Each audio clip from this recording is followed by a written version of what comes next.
ওম নমো ভগবতে বাসুদেবায়। জয় শ্রীকৃষ্ণ। রাধে রাধে।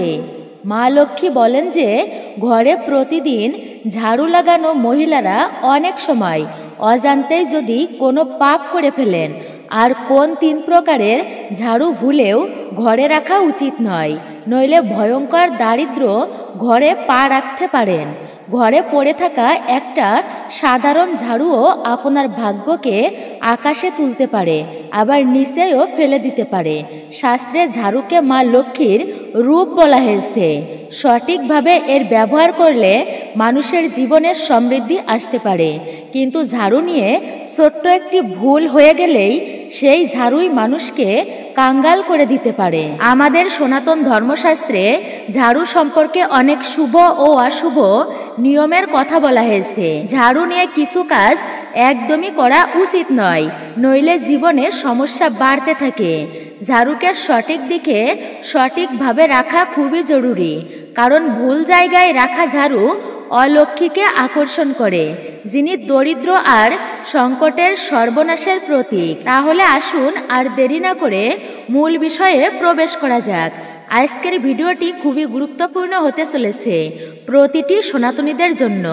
ভক্তি সহকারে, শ্রদ্ধা ও মনোযোগ সহকারে অবশ্যই ভিডিওটি আপনারা শ্রবণ করবেন, আমি আশা রাখছি। নমস্কার, আমি দীপা।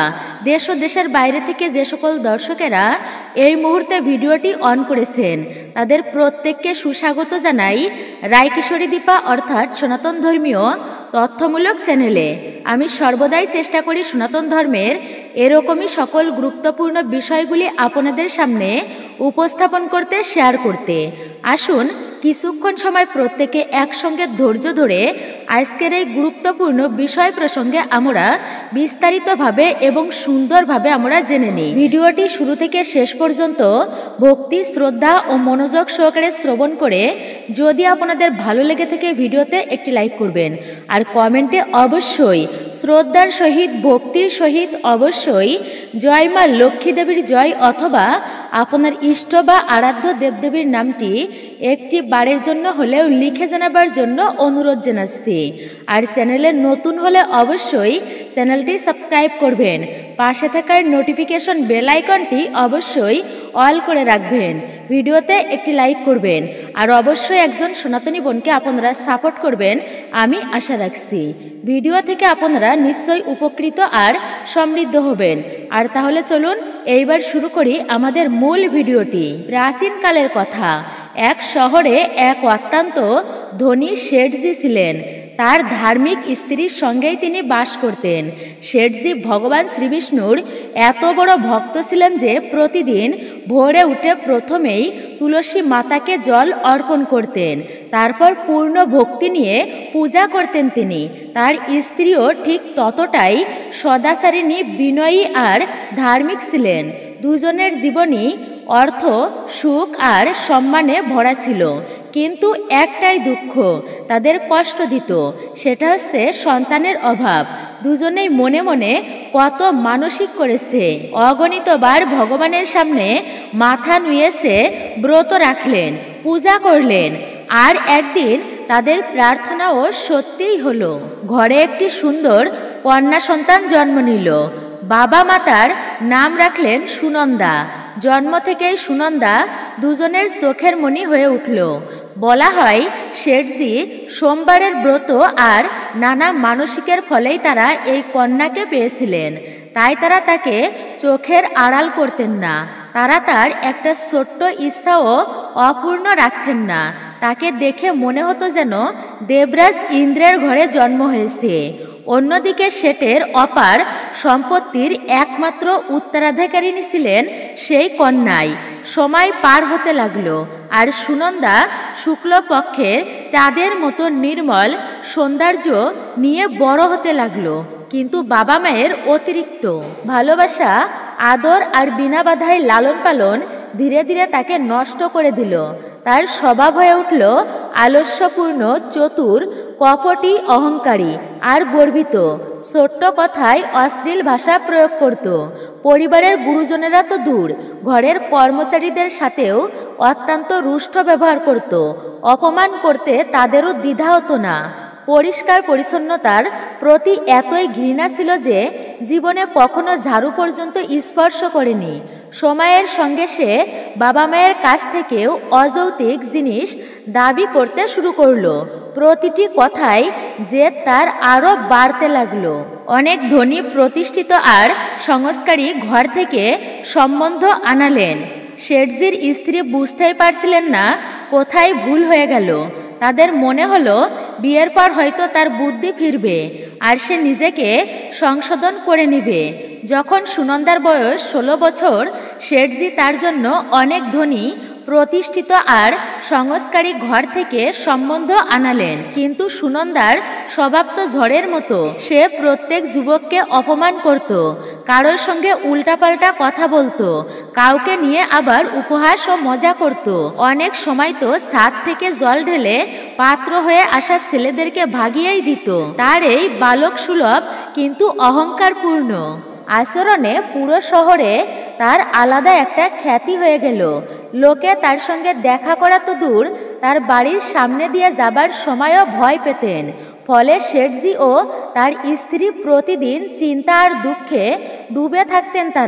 তারা বুঝতে পারছিলেন না তাদের এত আদরের মেয়ে এতটা কিভাবে নষ্ট হয়ে গেল।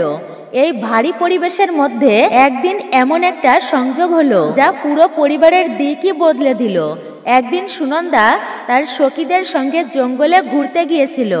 হঠাৎ তার চোখে পড়ল জঙ্গলে থাকা এক অত্যন্ত গরিব ব্রাহ্মণ যুবকের উপর। তার নাম ছিল শান্তনু। নামের মতোই তার স্বভাব ছিল গভীর, শান্ত, সংযমী আর বিনয়ী। সে ছিল অত্যন্তই বুদ্ধিমান, সর্বশাস্ত্রে পারদর্শী এবং ভগবান বিষ্ণুর অনন্য একজন ভক্ত। প্রতিদিন ভোরে স্নান করে তুলসী মাতাকে জল নিবেদন করত সে। তারপর গ্রামের শিব মন্দিরে গিয়ে পূর্ণ ভক্তি নিয়ে পূজা করত। সাধারণ জীবন, সরল পথ আর মনে অসীম শ্রদ্ধা, এটাই ছিল তার জীবনের ভিত্তি। ঠিক সেই সময় সুনন্দা তার সখীদের সঙ্গে জঙ্গলে হাঁটছিল। হঠাৎই তার চোখ পড়ল শান্তনুর উপর। প্রথমবার তার মনে হলো এমন সাদামাটা কিন্তু এমন আকর্ষণীয় এক যুবক সে আগে কখনোই দেখেনি। তার শান্ত মুখ, সংযত ব্যবহার আর নির্মল ব্যক্তিত্ব সুনন্দার মনে কি অদ্ভুত চমক জাগিয়ে তুলল, যা সে নিজেও বুঝতে পারল না। দেখতে দেখতে সে তার রূপ, তার স্বভাবে মন থেকে মুগ্ধ হয়ে গেল। এরপরে আর কি, বাড়ি ফিরে এসে বাবাকে বলল, বাবা, আপনি আমার জন্য অনেক ধনী, প্রতিষ্ঠিত পাত্রই দেখেছেন, কিন্তু আমার বিয়ে হবে সেই ব্রাহ্মণ যুবকের সাথে যাকে আমি আজ জঙ্গলে পূজার জন্য যেতে দেখেছি। এটা শুনে শেঠজি আর স্ত্রী দুজনেই হতবাক হয়ে মেয়ের পছন্দে তারা অবাকও হলেন, চিন্তিতও হলেন, কিন্তু মেয়ের সুখের কাছে মন শান্ত করলেন। পরদিন সকালেই শেঠজি আর তার মেয়ে সেই যুবককে দেখতে জঙ্গলের কুঠিরে তারা পৌঁছে গেলেন। চরম দারিদ্রতা দেখে শেঠের মন ভেতরে ভেতরে জ্বলে উঠল, কিন্তু কন্যার ইচ্ছা মনে করে ঠিক করলেন আগে বোঝা দরকার। তারা তার কাছে গিয়ে বিনয়ের সঙ্গে বললেন, হে বিপ্রবর, দয়া করে আপনার পূর্ণ পরিচয় দিন। তখন শান্তনু সরল হাসি দিয়ে বলল, আমার নাম শান্তনু। আমি এক গরিব ব্রাহ্মণ ঘরের বৃদ্ধ, মা বাবা আছেন। মন্দিরে পূজা, আরাধনা আর সেবা করে জীবিকা চালাই। বলুন, আমি আপনাদের কি সাহায্য করতে পারি? শেঠজি আস্তে করে বললেন, হে বিপ্রবর, এটা আমার কন্যা সুনন্দা। সে আপনাকে মনে মনে চায় এবং আপনার সঙ্গে বিবাহ করতে চায়। এটা শুনে শান্তনু অবাক হয়ে গেলেন। গম্ভীর স্বরে বললেন, হে মহান, আমাকে ক্ষমা করুন। আমি আপনার আর আপনার কন্যার যোগ্য নয়। আপনার ঐশ্বর্য আর মর্যাদা আমার চেয়ে অনেক উঁচু। আপনি কি আমার সাথে মজা করছেন নাকি?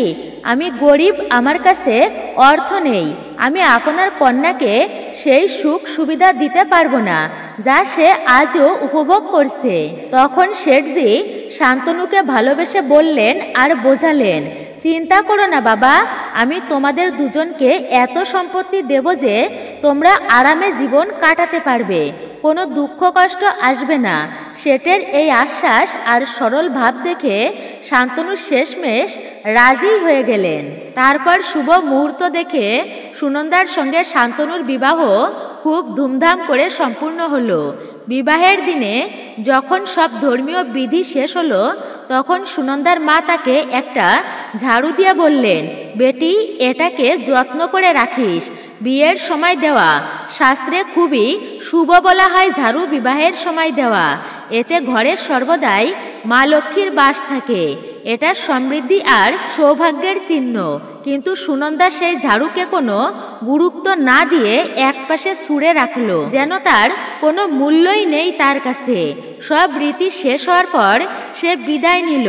শেঠজির মেয়ের সুখের জন্য আগে থেকেই শেঠজি তার জন্য একটা সুন্দর নতুন বাড়ি নির্মাণ করে রেখেছিলেন। তিনি তাদের আগে থেকেই নতুন বাড়ি বানিয়ে দিয়েছিলেন। এছাড়াও শান্তনু যাতে ব্যবসা বাড়াতে পারে তার জন্য একটা ধানের দোকানও খুলে দিয়েছিলেন। প্রথম কয়েকদিন সুনন্দা খুবই খুশি ছিলেন, স্বামীর সঙ্গে ভালোবাসার মধুরতায় থাকত।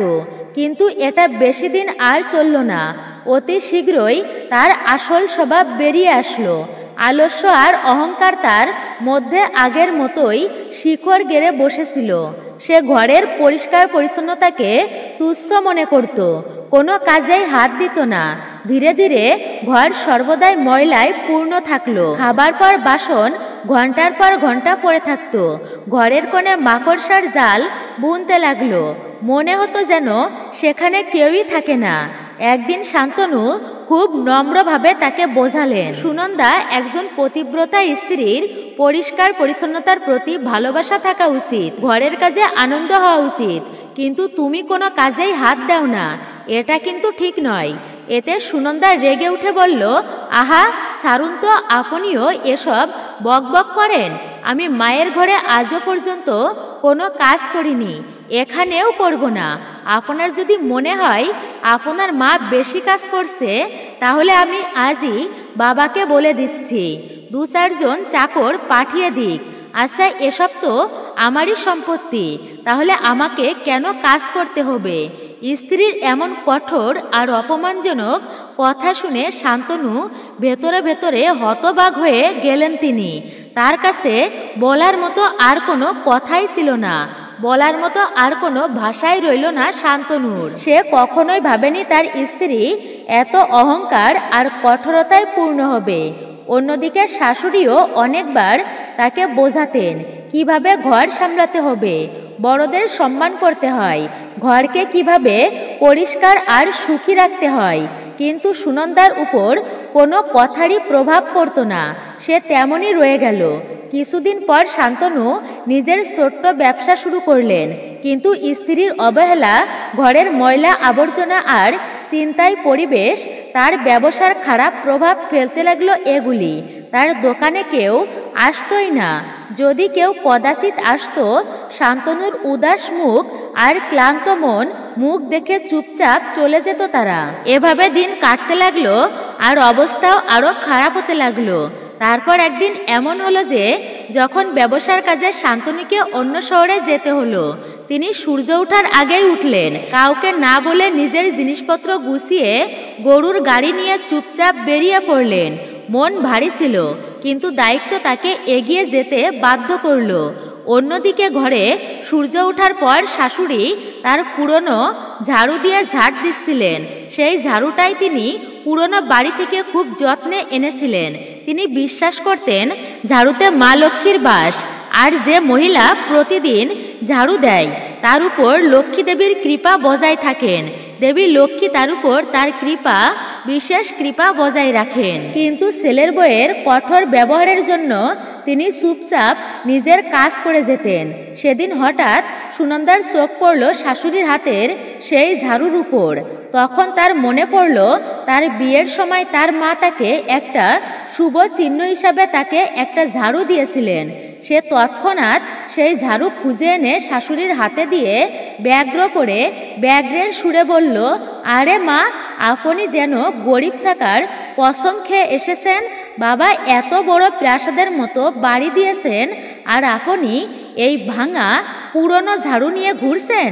চলুন, এখন থেকে আপনি এই নতুন ঝাড়ুটাই ব্যবহার করুন। আর হ্যাঁ, এই পুরনো ঝাড়ুটা ঘরে আর দেখতে চাই না। বেচারি শাশুড়ি আগে থেকেই বইয়ের মেজাজ জানতেন। কিছু না বলে চুপচাপ ঝাড়ু নিয়ে কাজে লেগে গেলেন। পরদিন যখন সুনন্দার কয়েকজন সখী এলো, সবাই মিলে হাসি ঠাট্টা করছিল, ঠিক তখনই শাশুড়ি সেই পুরনো ঝাড়ু নিয়ে পাশ দিয়ে যাচ্ছিলেন। সুনন্দার চোখ পড়তেই সে রাগে ফেটে পড়ল। সে রাগে উঠে এলো, উঠে দাঁড়িয়ে বলল, শাশুড়ির হাতের সেই ঝাড়ু কেড়ে নিয়ে বাড়ির বাইরে একদম ছুঁড়ে ফেলে দিল। চিৎকার করে সে বলল, আরে বুড়ি, আমি তোকে স্পষ্ট বলে দিয়েছিলাম না এই পুরনো ঝাড়ু ঘরে রাখবি না। তুই আমার সখীদের সামনে আমার মান সম্মান নষ্ট করছিস কেন? বাবা তোকে থাকতে বাড়ি দিয়েছে বলে তুই আমার কথার কোনো মূল্যই দিচ্ছিস না। আমাকে তুই মানতেই চাইছিস না, মানছিস না তুই আমার কথা। এখানে থাকতে হলে আমার নিয়মেই থাকবি, আমার নিয়মই মান্য করে চলবি, নইলে এই বাড়িতে থাকার কোনো অধিকার নেই তোর। বইয়ের মুখ থেকে এমন কঠোর আর অপমানজনক কথা শুনে বেচারি শাশুড়ির পায়ের তলা থেকে মাটি সরে গেল। কিছুই বলতে পারলেন না। নিজের কাপড় আর অল্প কিছু জিনিস গুছিয়ে চুপচাপ স্বামীকে নিয়ে পুরনো বাড়ির দিকে তিনি ফিরে গেলেন। তার মনে গভীর ব্যথা ছিল। সে বইয়ের এমন ব্যবহার সহ্য করতে পারেননি। অন্যদিকে সন্ধ্যায় যখন সখীদের জন্য সুনন্দা রান্না করলো, সবাইকে পরিবেশন করলো, সবাই হাসি মুখে খেয়ে নিল, কিন্তু যখন তার নিজের পালা এলো, মানে খাবারের পালা, ততক্ষণে সব খাবার শেষ হয়ে গিয়েছে। তার জীবনে প্রথমবার এমন হলো যে তাকে খালি পেটে ঘুমাতে হলো। এটা তার কাছে আশ্চর্য এবং অপমান দুটোই ছিল। পরদিন সকালে উঠে ঘরের ময়লা দেখে বাধ্য হয়ে ঝাড়ু তুলতে হলো। সে পরিষ্কার করলো ঠিকই, কিন্তু কাজ শেষমেশ হতেই ঝাড়ুটা ঘরের কোণে ছুঁড়ে ফেলে দিল আর পা দিয়ে ঠেলে আলমারির নিচেই ঢুকিয়ে দিল। কখনো সে ঝাড়ুকে মাথার উপরে রাখত, কখনো উল্টো করে ঠেস দিত, কখনো দরজার মাঝখানে টান দিয়ে ফেলে ছুঁড়ে দিত, কখনো শোবার ঘরে খাটের নিচেই খাটের তলায় টান দিয়ে পা দিয়ে ফেলে দিত। প্রায়ই সন্ধ্যার পরেই ঝাড়ু দিত আর আবর্জনা বাইরে ফেলে দিত। শাস্ত্রমতে এইসব মা লক্ষ্মীর অপমান। এটা দুর্ভাগ্য ও দারিদ্রতাকে ডেকে আনে। কিন্তু সুনন্দার এসবের কোনো জ্ঞান ছিল না। সে এটাকে শুধু সাধারণ ঘরের কাজই মনে করত। আর অজান্তেই বড় বড় ভুল করতে থাকলো এভাবেই সুনন্দা। পরদিন স্নান করে সে খাবার তৈরি করলো, সখীদের খাওয়ালো, কিন্তু খাবার শেষ হয়ে যায় এভাবেই। আবার তার থালা খালি। সে অবাক হয়ে গেল। মনে মনে ভাবলো, আমি তো গত রাতে এর চেয়েও অনেক বেশি খাবার বানিয়েছিলাম, তবুও আমার জন্য কিছুই অবশিষ্ট রইল না। কি করে এমন হলো? কিছুক্ষণ পর সে নিজের জন্য আলাদা আবার ভাত রন্ধন করলো। ভাত রান্না করে খেয়ে দিন কাটালো। তার পরের দিনও ঝাড়ু দিল সে, কিন্তু অভ্যাস একই। পরিষ্কারের পর ঝাড়ুটা পা দিয়ে ঠেলে বাইরে বের করে দরজার পেছনে দাঁড় করিয়ে দিল। সে জানতই না যে ধীরে ধীরে নিজের ঘর থেকে শুভ শক্তিকে বাহিরে ঠেলে দিচ্ছে এভাবে। আসলে হওয়ার অন্য কিছু। সুনন্দা অজান্তেই ভুল করতে থাকলো, কিন্তু ঘরে বাড়তে থাকলো অশুভ শক্তি আর দুর্ভাগ্য। সে একেবারেই বুঝতে পারছিল না। শাশুড়ি চলে যাবার পর সে একা হয়ে গিয়েছিল। তাই প্রতিদিন কেউ না কেউ তার সাথে দেখা করতে আসতো। সে প্রতিবারই আগের চেয়েই বেশি খাবার রান্না করত, কিন্তু প্রতিবারই তার খাবার শেষ হয়ে যেত এভাবে। তার নিজের জন্য একটি দানাও অবশিষ্ট থাকতো না। এখন তার ঘরে সবকিছু থাকা সত্ত্বেও তার জীবনের গতি খারাপের দিকেই যেতে লাগলো। বাইরে থেকে সে রানীর মতো দেখাতো, কিন্তু খাবারের অভাব আর ক্রমাগত দুর্ভাগ্যের ফলে ধীরে ধীরে শুকিয়ে কঙ্কাল হয়ে গেল। এভাবে আরো কিছুদিন কাটলো। একদিন শান্তনু বাড়ি ফিরলেন। ভেতরে ঢুকেই দেখলেন মা বাবা কোথাও নেই। তিনি ঘাবড়ে গিয়ে বললেন, আরে ভাগ্যবতী, আমার মা বাবা কোথায়? এতদিন ধরে চোখে পড়ছে না। আমি তো রাস্তায়ও খুঁজতে খুঁজতে এসেছি। তুমি জানো তারা কোথায় গেছে? সুনন্দা নির্লজ্জর মতো বলল, তারা আমার সঙ্গে থাকতে পছন্দ করেননি, তাই নিজেদের পুরনো বাড়িতে তারা ফিরে গেছেন। এখন তাদের এখানে থাকারও কোনো দরকার নেই। এটা শুনে হৃদয় ভেঙে গেল তার। তিনি সব বুঝে গেলেন যে সুনন্দার কাছে তার মা বাবা বোঝা হয়ে গিয়েছিলেন। তিনি জানতেন, এখন কিছুই বললেন না। ব্যাপারটা আরো খারাপ হয়ে যাবে বলে সে চুপচাপ রইল। সেদিন কিছুই আর বলল না। চুপচাপ খেয়ে ভারী মনে শুয়ে পড়লেন। পরদিন সকালে স্বামী স্ত্রী বারান্দায় কোনো এক বিষয়ে তুমুল ঝগড়া করছিলেন। হঠাৎ দেখলেন এক সাধু তাদের বাড়ির সামনে এসে দাঁড়িয়েছেন। সাধু বাড়ির দিকে দুহাত জোর করে প্রণাম করে কিছু মনে মনে বলে চলে গেলেন। দুজনেই অবাক, সাধু আসলেই কাকে প্রণাম করছেন। কিন্তু আশ্চর্য, এখানেই শেষ নয়। পরদিনও একই ঘটনা। সাধু এলেন বাড়ির সামনে, দাঁড়িয়ে হাত জোর করে প্রণাম করলেন আর চুপচাপ চলে গেলেন সেখান থেকে। এটা প্রতিদিনের নিয়ম হয়ে গেল। এদিকে সুনন্দার অবস্থা আরো খারাপ হয়ে গেল। তার অভ্যাস আরো খারাপ হতে লাগলো। আলস্য, অহংকার আর ঘরের অব্যবস্থা বাড়তে থাকলো। ধীরে ধীরে ঘরের সব ধন অর্থ শেষ হয়ে গেল। সে বারবার বাবার কাছে অর্থকড়ি চাইতো, আর শেষমেশ বাবাকেও সে কাঙাল করে দিল। অবশেষে একদিন শান্তনু তার অভ্যাসে বিরক্ত হয়ে সব ছেড়ে চলে গেলেন। তিনি বাবা মায়ের কাছে গেলেন, তাদের সেবা যত্ন করতে লাগলেন এভাবেই, এবং তাদের আবার নিজের কাছে নিয়ে এলেন।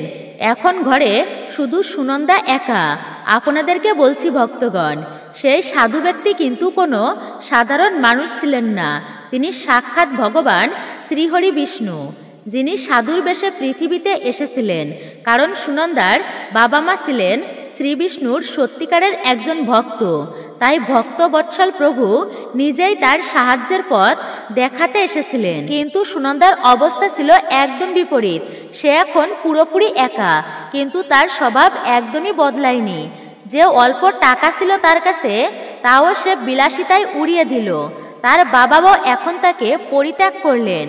শেষ পর্যন্ত সুনন্দা নিঃসহ, অসহায় আর একা নিজের বাড়িতেই রয়ে গেল। এখন তার নিজের কর্মের জন্য গভীর অনুতাপ হতে লাগলো। কিন্তু এখন যে তার অনেক দেরি হয়ে গেছে। তবে একটা জিনিস এখনো বদলায়নি। সে সাধু এখনো প্রতিদিন তার বাড়ির সামনে আসেন আর হাত জোর করে প্রণাম করেন, আর মনে মনে কিছু বলে আবার চলে যান। অবশেষে একদিন সুনন্দা আর সহ্য করতে পারলেন না। সে রাগে বাড়ির বাইরে এসে বলল, আরে সাধু, কেন প্রতিদিন আমার বাড়িকে প্রণাম করো? আমার বাড়িতে এখন তো আর কিছুই বাকি নেই, তবুও তুমি প্রতিদিন হাত জোর করে দাঁড়িয়ে থাকো। তোমার আসলে কি চাই? সাধু হেসে বললেন, হে কন্যা, আমি তোমার বাড়িতে বিরাজমান দেবী অলক্ষ্মীকে প্রণাম করি। তোমার বাড়ির ময়লা, আলস্য, অহংকার, গর্ব আর কঠোর কথা, এই সবই অলক্ষ্মীর রূপ। আমি তাকে প্রণাম করি যাতে তিনি কখনোই আমার গৃহে প্রবেশ না করে। দেখো, তোমার বাড়ির ছাদে যিনি বসে আছেন তিনি সে, আর তিনি হচ্ছেন সেই ব্যক্তি, মানে দেবী অলক্ষ্মী। এটা শুনে যেন সুনন্দার প্রাণ শুকিয়ে গেল। তার পায়ের নিচ থেকে মাটি সরে গেল, মুখ সাদা হয়ে গেল। কয়েক মুহূর্তের জন্য স্তব্ধ হয়ে দাঁড়িয়ে রইল সে। তার শ্বাস আটকে গেল, গলায় কথা আটকে গেল। যখন একটু সামলে নিয়ে তখন তার মনে হলো যে সে সত্যিই খুব বড় অপরাধ করেছে। সে নিজের হাতে মা লক্ষ্মীকে বাড়ি থেকে তাড়িয়ে দিয়ে অলক্ষ্মীকে জায়গা করে দিয়েছে। এই বোধ হবার সঙ্গে সঙ্গে সে জোরে জোরে কান্না করতে লাগলো। চিৎকার করে সে কান্না করতে লাগলো। বুঝতে পারলো তার জীবনে যা কিছু খারাপ হয়েছে সব কিছু তার কর্মেরই ফল।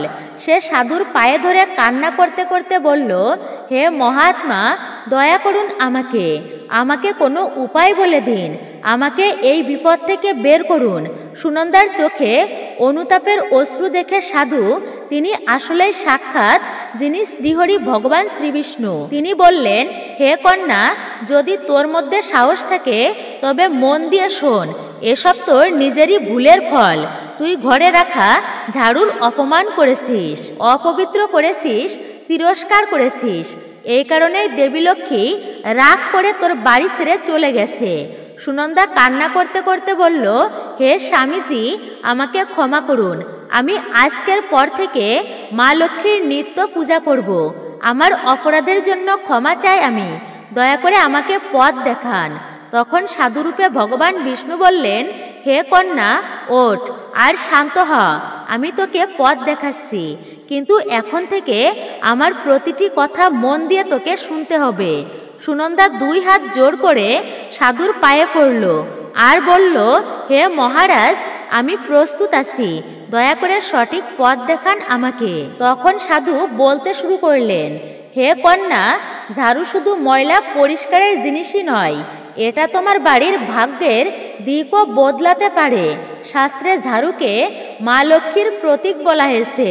সঠিকভাবে রাখলে এটা ঘরে অর্থ, সুখ, সমৃদ্ধি আর শান্তি আনে, কিন্তু এর প্রতি অবহেলা আর অপমান দারিদ্রতা, ঝগড়া আর বিপদ আনে। এখন আমি তোমাকে ঝাড়ু প্রকার অর্থাৎ ঝাড়ু কয় প্রকার সেই প্রকার ভেদ সম্পর্কে বলছি, কোনটা শুভ আর কোনটা অশুভ। ঝাড়ুর 3 প্রকার। প্রথমত হচ্ছে প্লাস্টিকের ঝাড়ু। আর প্লাস্টিকের ঝাড়ু এটা কিন্তু একেবারেই পরিত্যাজ্য। এটা কোনো ধর্মীয় শক্তি নেই এই ঝাড়ুতে। এটা সবচেয়ে পবিত্র ও উপযুক্ত। এটাকে মা লক্ষ্মীর বাহনও বলা হয়। প্রথমত প্লাস্টিকের ঝাড়ু, এটা একেবারেই পরিত্যাজ্য। এতে কোনো ধর্মীয় শক্তিই নেই, তাই ব্যবহার শুভ নয়। দ্বিতীয়ত ঘাসের ঝাড়ু, এটা সবচেয়ে পবিত্র ও উপযুক্ত হলো ঘাসের ঝাড়ু। একে মা লক্ষ্মীর প্রতীকও বলা হয় বা মা লক্ষ্মীর বাহনও বলা হয় এই ঝাড়ুকে, মানে ঘাসের ঝাড়ুকে। তৃতীয়ত হলো ফুল বা সাজানো ঝাড়ু। এটা শুধুমাত্র সাজানোর জন্যই, এটা কখনো পরিষ্কারের কাজে লাগানো চলবে না। ঘর পরিষ্কারের জন্য সব সময় শুধু সম্পূর্ণ প্রাকৃতিক ঘাসের তৈরি ঝাড়ু ব্যবহার করতে হবে। হে কন্যা, ঝাড়ু কেনার শুভ সময় তোমার ভাগ্যকে প্রভাবিত করে শনিবার, মঙ্গলবার বা রবিবার। এই ক্রুর দিনগুলোতে ঝাড়ু, অবশ্যই এই দিনগুলোতে ঝাড়ু কেনা সবচেয়ে কিন্তু শুভ।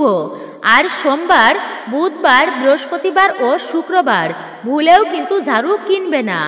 এই দিনগুলোতে ঝাড়ু কেনা অশুভ। এই দিনগুলো এড়িয়ে চলতে হবে। এই দিনগুলোতে ঝাড়ু কেনা অশুভ।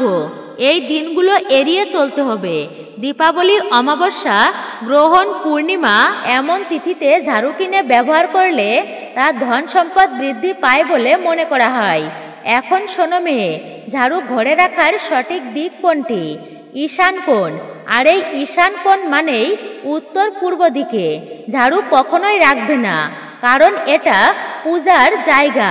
আর এখানে ঝাড়ু রাখলে দেবতারা অসন্তুষ্ট হন।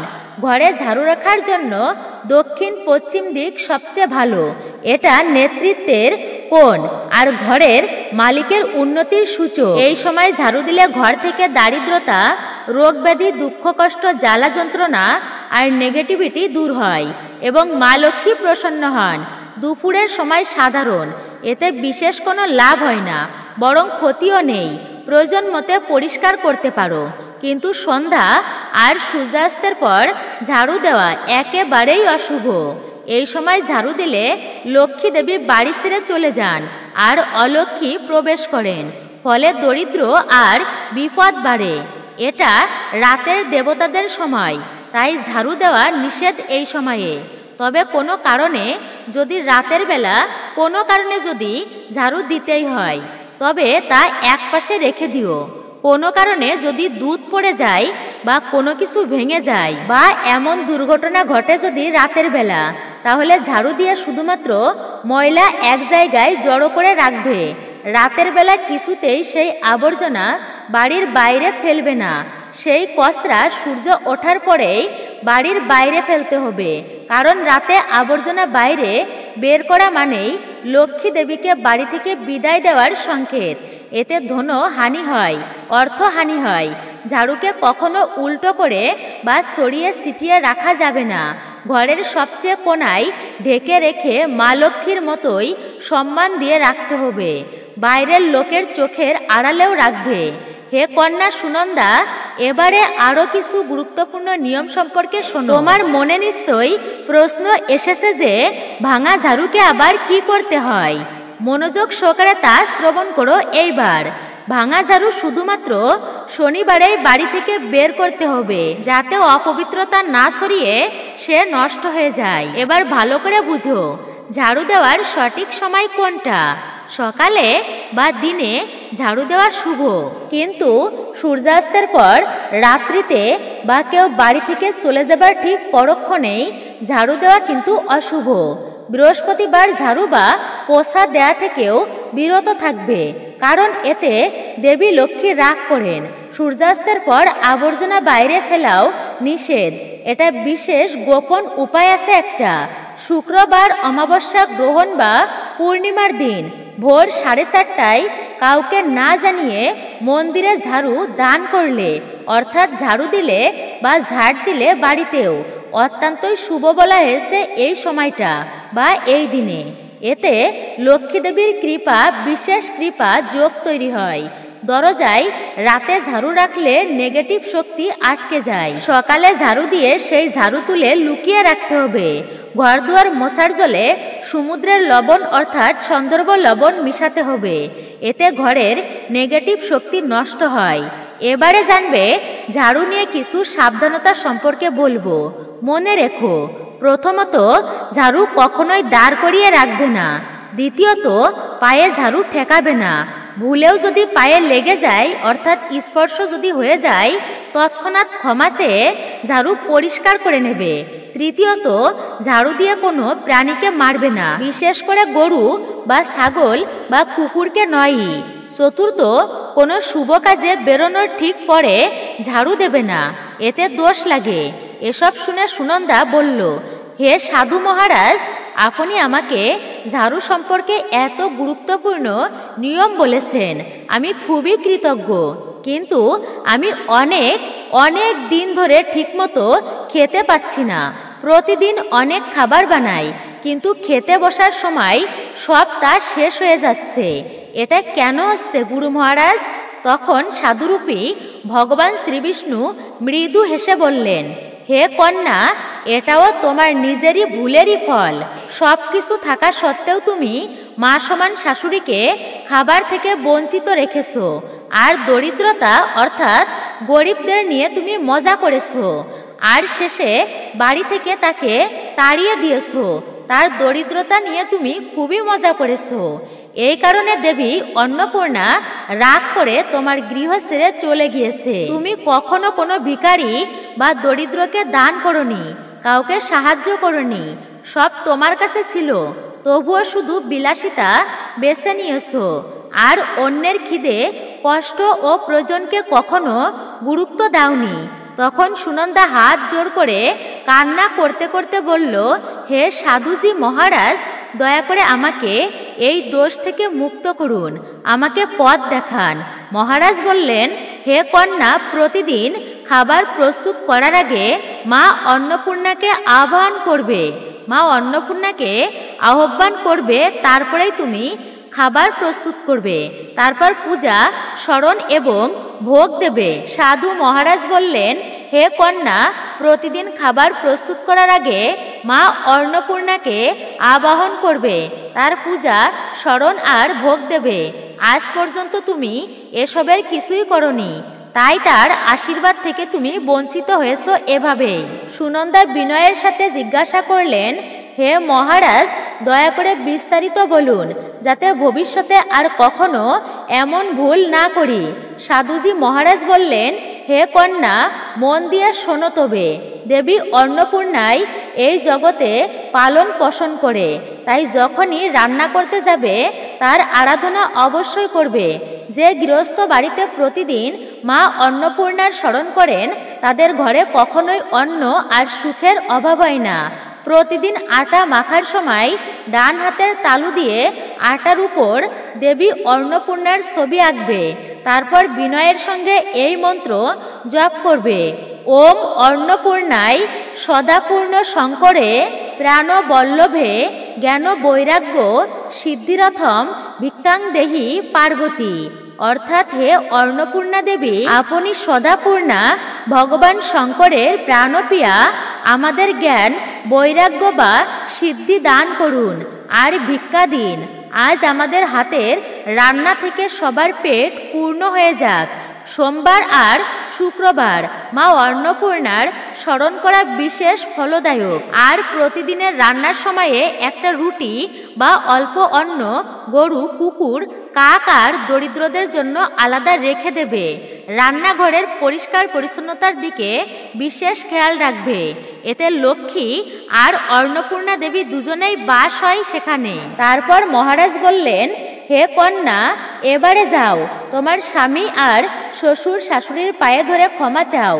তারা তোমায় অবশ্যই ক্ষমা করে দেবেন আর তুমি জীবনের এক নতুন পবিত্র শুরু করতে পারবে।